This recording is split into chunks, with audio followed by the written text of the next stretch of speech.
روزے کا اگر لفظی معنی دیکھا جائے تو لفظی معنی ہے رک جانا، اسٹاپ. یعنی لفظ روزہ آتے ہی ذہن میں کیا آنا چاہیے؟ اسٹاپ، رک جاؤ. جیسے آپ رکتے ہیں کہاں؟ ریڈ لائٹ پہ. روزہ دراصل ہمیں رک جانے کی ٹریننگ دیتا ہے، رک جانے کا سبق سکھاتا ہے کہ رک جانا ہے. خواہ کتنا بھی لذیذ کھانا اور کتنا بھی اچھا کھانا ہمارے سامنے ہو تو ہم رک جاتے ہیں، ہاتھ روک لیتے ہیں. اسی طرح رات کو نیند کے لیے کتنا بھی دل چاہ رہا ہو، کتنی بھی نیند آئی ہو، لیکن سونے میں کمی کر دیتے ہیں، سونے سے رک جاتے ہیں. کیونکہ دن کی عبادت تو روزہ ہے اور رات کی عبادت قیام اللیل ہے، جسے ہم عام طور پہ تراویح کہتے ہیں، جو رات کے پہلے حصے میں ادا کی جاتی ہے. آخری حصے میں ادا کریں تو وہ تہجد کہلاتی ہے اور پہلے حصے میں ادا کریں تو تراویح ہوتی ہے. اور پھر نہ صرف یہ کہ کھانے پینے سے رکنا، شوہر اور بیوی کے جائز اور حلال تعلق سے رکنا، نیند سے رکنا، بلکہ اس کے ساتھ ساتھ اور بھی بہت سی ایسی باتوں سے رکنا کہ جو ہمارے لیے نقصان دہ ہے، جو واقعی ہمیں اللہ تعالیٰ کی ناراضگی کی طرف لے جاتی ہے. تو گویا روزہ ایک ٹریننگ ہے، یا دوسرا نام ہے سیلف کنٹرول کا. روزہ ہمیں رک جانے کی، اپنے آپ کو کنٹرول کرنے کی ٹریننگ دیتا ہے، سبق دیتا ہے. تو ہم سب کو رک جانا ہے بہت سی چیزوں سے. اور اس رک جانے کا اصل مقصد کیا ہے؟ یہ خود کو روکنا بہت سی اللہ کی ناپسندیدہ چیزوں سے. کس لیے آخر؟ لعلکم تتقون، تاکہ ہمارے اندر تقوی پیدا ہو سکے. اور تقوی کیا ہے؟ برے انجام سے بچنے کے لیے گناہوں سے رک جانا، گناہوں سے بچنا، اللہ کی ناراضگی کے کاموں سے بچنا، اور اللہ کی رضا کی خاطر اور آخرت کے عذاب سے بچنے کے لیے اللہ کی اطاعت کے کاموں کو کرنا. لعلکم تتقون، تاکہ تمہارے اندر تقوی آ جائے. اللہ کی رضا میں، اللہ کی خوشی کے لیے وہ سب کچھ کرو جو اللہ تم سے چاہتا ہے کہ تم کرو، اور ان سب چیزوں سے بچ جاؤ جو اللہ تم سے چاہتا ہے کہ تم بچ جاؤ. اور جیسا کہ آپ سب جانتے ہیں کہ روزہ عبادت ہے. یاد رکھیے، روزہ منزل نہیں ہے، روزہ ایک ذریعہ ہے، ایک ٹول ہے، ایک وسیلہ ہے، ایک واسطہ ہے جو آپ کو لے کے جائے گا آپ کی اصل منزل تک. جو اس بات کی ٹریننگ ہے کہ جب رکنے کو کہا جائے تو رکنا ہے، رکنا ہے، خود کو روکنا ہے. تو رکتے رکتے رکتے رکتے جب 30 دن آپ مسلسل اپنے آپ کو مختلف مواقع پر روکتے ہیں، نہ صرف یہ کہ کھانے پینے سے بلکہ ایسی باتوں سے بھی، اور ایسے ایکشن سے، اور ایسے جیسچر سے، اور ایسے ریاکشن سے کہ جو اللہ تعالیٰ کو پسند نہیں، تو یہ الٹیمیٹلی آپ کے اندر قوت پیدا کر دیتا ہے، آپ کو اسٹرانگ ایمان عطا کرتا ہے کہ جس کے نتیجے میں پھر آپ آئندہ سال میں آہستہ آہستہ اس انرجی کو استعمال کرتے کرتے حتیٰ کہ پھر سیچوریشن پوائنٹ پہ جب پہنچتے ہیں 11ویں مہینے میں، تو اللہ تعالیٰ پھر اپنی رحمت کر دیتا ہے اور پھر ہمیں انرجائز کرنے کے لیے روزے جیسی نعمت عطا کرتا ہے. کہ میری زندگی کے جتنے بھی سال گزرے، جتنا بھی عرصہ ہو گیا مجھے بالغ ہوئے، جتنے بھی رمضان مجھے زندگی میں ملے، اور جو کچھ بھی میں اب تک کرتی رہی ہوں، مجھے اس سے بہتر کرنا ہے.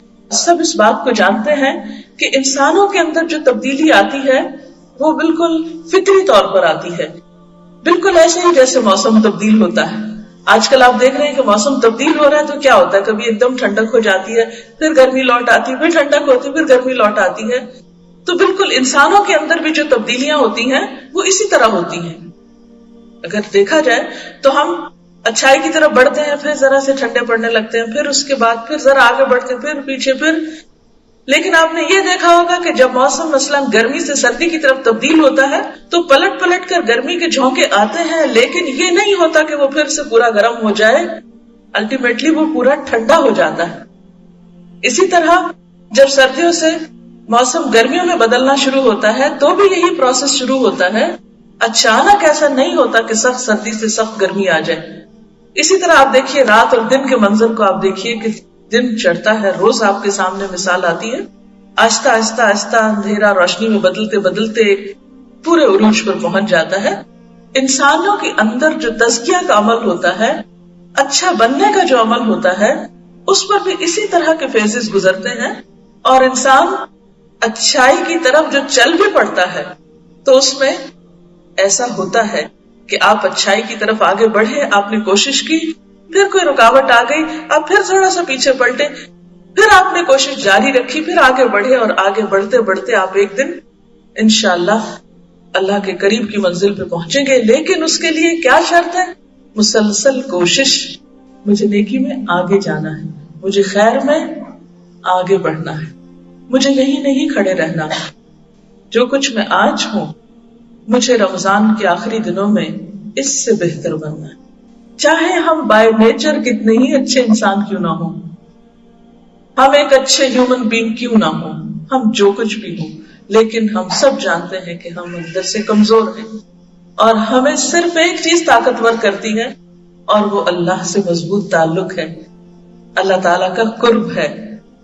تو تقویٰ ہر اس چیز کو دور کرتا ہے، وہ سارے بیریئر ہٹاتا ہے جو ہمیں دراصل اللہ تعالیٰ تک پہنچنے میں رکاوٹ پیدا کرتے ہیں یا ہماری سپیڈ کو سلو کر دیتے ہیں. تو ہمیں جتنے بھی ہماری سپیڈ میں سپیڈ بریکرز آتے ہیں، ہمارے گناہ دراصل کیا ہے؟ سپیڈ بریکر ہیں جو ہمیں اللہ تعالیٰ تک پہنچنے نہیں دیتے، اس اعلیٰ منزل تک جانے نہیں دیتے. تو رمضان میں ملنے والی اس قوت سے انشاءاللہ ایسی برائیوں اور ایسی خرابیوں کو چھوڑنا ہے جو ابھی تک ہم نہیں چھوڑ سکے، اور ہمارا آج ہمارے کل سے بہتر ہو. اور ہمیں اس کے لیے باقاعدہ اپنی پلاننگ بھی کرنی ہے، اپنی ترجیحات مقرر کرنی ہے، یعنی اپنے گول کو سامنے رکھتے ہوئے اپنی پرائرٹیز کو طے کرنا ہے. کیونکہ جب تک ہم اپنی ترجیحات متعین نہیں کرتے، یعنی پرائرٹیز ہم اپنی سامنے نہیں رکھتے اور پھر پلاننگ نہیں کرتے، اس وقت تک ہم کام نہیں کر سکتے. آپ کا رمضان کا مہینہ عام دنوں سے مختلف ہونا چاہیے، پورے گھر کا ایک ماحول بدلنا چاہیے، پورا انوائرمنٹ تبدیل ہونا چاہیے. آپ کی رمضان میں کیا ترجیحات ہوں گی، وہ تبدیلی کس کس چیز میں ہوگی، وہ آپ کے اندر بھی ہوگی اور پورے گھر کے ٹائم ٹیبل میں بھی ہوگی. آپ کا سارا ٹائم ٹیبل بدلے گا. مثلاً سب سے پہلی پرائرٹی آپ کی کیا ہے کہ آپ کو روزہ رکھنا ہے.